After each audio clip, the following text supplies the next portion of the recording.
Tanggal 12 Agustus, ada yang tahu kira-kira tanggal ini, punya makna apa ini? Punya sesuatu yang istimewa nggak ya?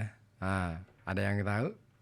Kalau ada yang tahu berarti Anda hebat, karena tanggal 12 Agustus itu ya, itu bisa menjadi tanggal yang sangat sakral bagi salah seorang tokoh nasional Indonesia, ya.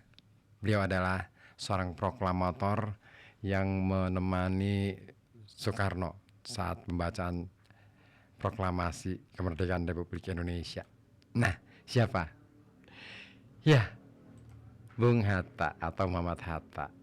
Nah, tapi ngomong-ngomong soal Muhammad Hatta nih ya, ada satu kisah menarik tentang beliau.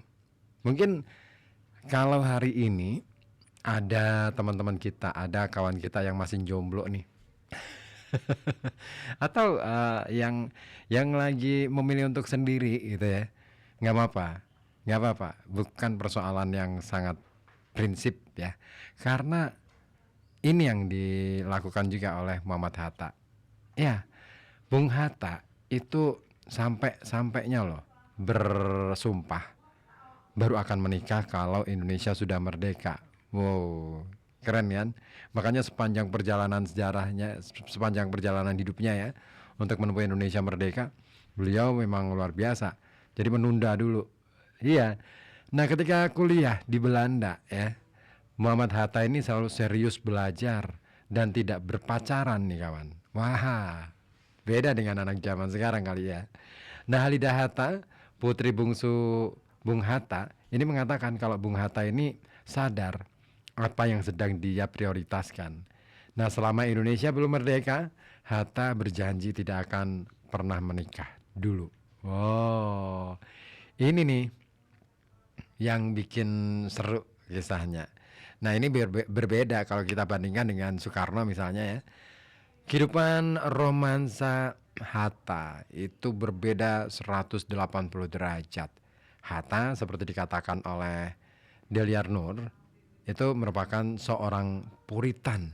Di kalangan teman-temannya, Hatta ini dikenal tidak pernah menunjukkan ketertarikan pada perempuan. Wow. Suatu ketika, para sahabatnya di Belanda yang penasaran pernah menjebaknya. Mereka mengatur kencan dengan seorang gadis Polandia yang dalam tanda kutip menggetarkan laki-laki manapun. Jadi pokoknya seksi gitu ya. Seksi di zaman itu lah ya. Nah, tentu saja si gadis ini telah dipesan agar menggoda Bung Hatta dengan segala caranya. Nah, kira-kira apa ya yang bakal terjadi? Nah, ini dia. Apa yang terjadi kira-kira waktu itu? Jadi malam itu di cafe yang romantis, pokoknya segala sesuatunya di setting serba romantis ya. Mereka cuman makan malam lalu berpisah. Ah, nggak ada ini ya, roman-romannya sama sekali ya. Nah, ketika ditanya kenapa rayuannya gagal total, si gadis ini pun berkata, sempat putus asa. Dengan rasa putus asa dia berkata, sama sekali tidak mempan apapun yang diucapkannya. Dia ini pendeta, bukan laki-laki, kata dia. Namun, bukan berarti Bung Hatta tidak peduli pada wanita. Dia justru menjunjung tinggi harkat martabat seorang perempuan.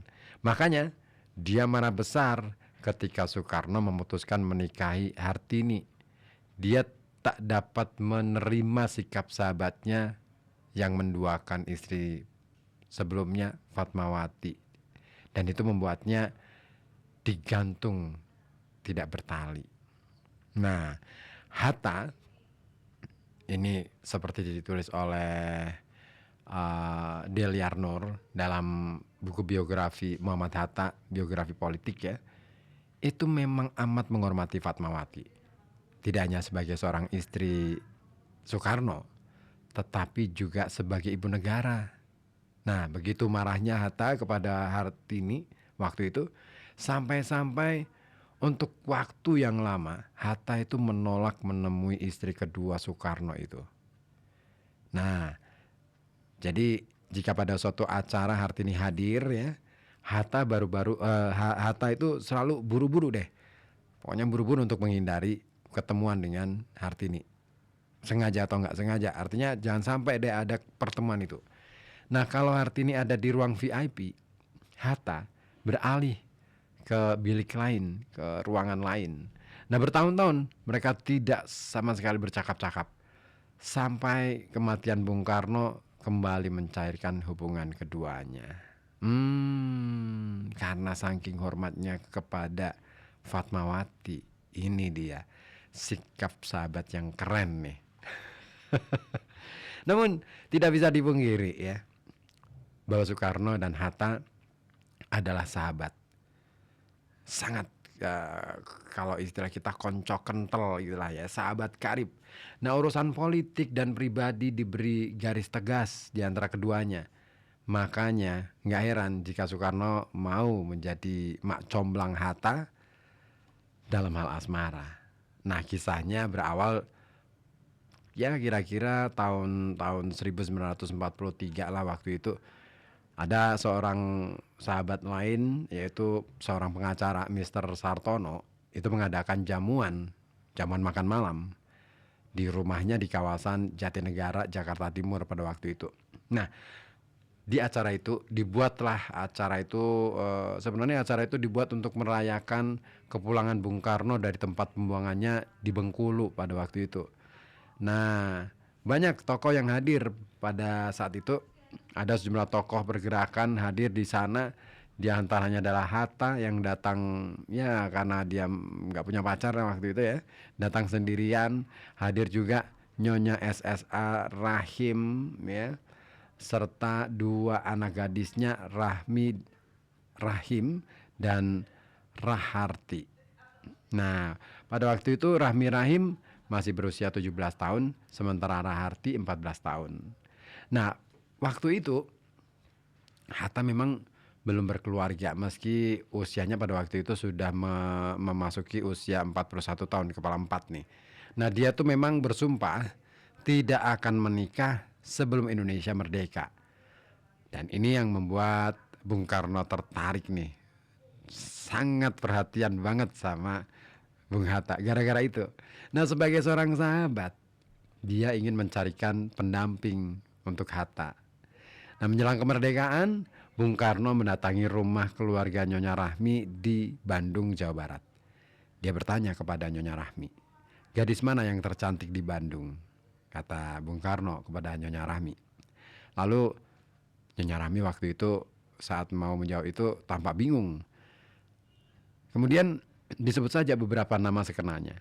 Ada Olek, putri Ibu Dewi Sartika, kemudian Meta, putri dari Dokter Samyudo ya, yang terkenal di Bandung, dan juga ada Mike, kerabat dokter itu.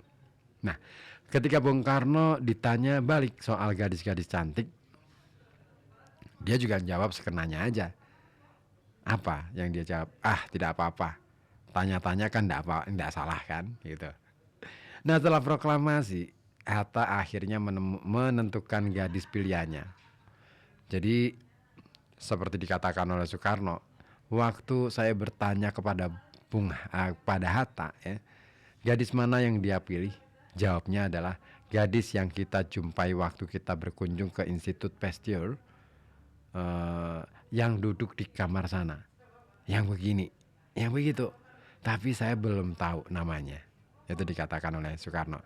Nah, setelah diselidiki, wah, ternyata gadis yang dipilih oleh Bung Hatta adalah Rahmi, putri dari keluarga Rahim.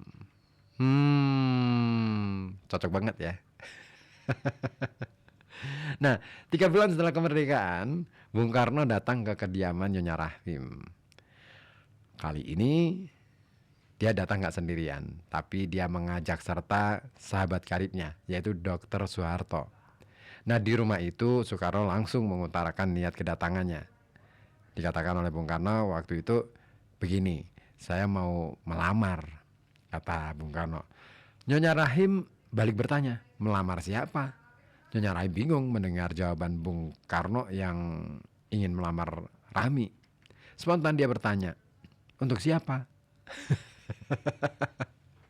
Nah, dengan tegas Soekarno kemudian menjawab, untuk teman saya dong, Hatta gitu. Nah, suasana menjadi hening ketika itu. Ya, pokoknya menjadi speechless lah ya waktu itu. Meski Soekarno dan Hatta bukan orang baru bagi Nyonya Rahim ya, tetap aja lamaran itu membuat suasana hati dak-dikduk, kaget, bingung, dan pokoknya serba speechless ya. Dan sampai-sampai Nyonya Rahim itu nggak begitu saja, nggak serta-merta menerima lamaran itu. Nah, berhubung usia Rahmi pada waktu itu 19 tahun dan dianggap sudah dewasa.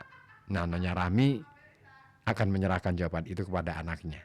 Nah, tetapi ini dia perbedaan usia antara Hatta dan Rahim ya. Dan Rahmi ya. Ini terpaut 24 tahun. Memang menjadi pertimbangan Nyonya Rahim pada waktu itu. Ya memang ya, kalau perbandingan usianya aja terpaut jauh, ya ini akan jadi masalah nggak ya gitu loh.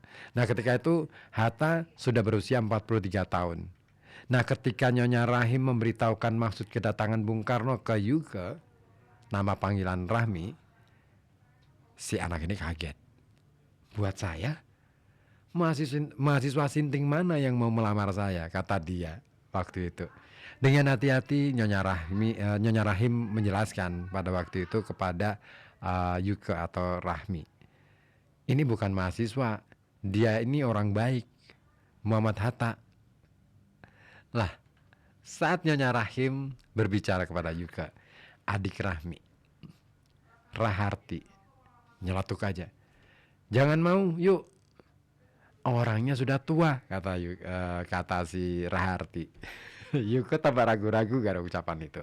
Nah, dia takut ketika diajak ke hadapan Om Karno ya, kala itu panggilan dari Bung Karno dalam keluarga Nyonya Rahmi ini, saking dekatnya anak-anak Nyonya Rahim kepada Bung Karno dan Bung Hatta, maka biasa menyapa Om dengan untuk kedua tokoh ini, Om Karno dan Om Hatta. Nah, saat itu Yuke hanya bisa bilang, Om, saya takut. Nah, mendengar ketakutan Rahmi, Soekarno tersenyum. Kamu takut apa? Jangan takut, Hatta itu orang baik. Dia pemimpin yang baik. Dia juga sahabat saya yang baik. Nah, penjelasan Om Karno ini membuat Yuke mengerti dan menerima lamaran tersebut pada akhirnya. Nah, selain itu Yuke menilai Om Hatta sebagai orang pintar yang menjalankan syariat agama dengan baik.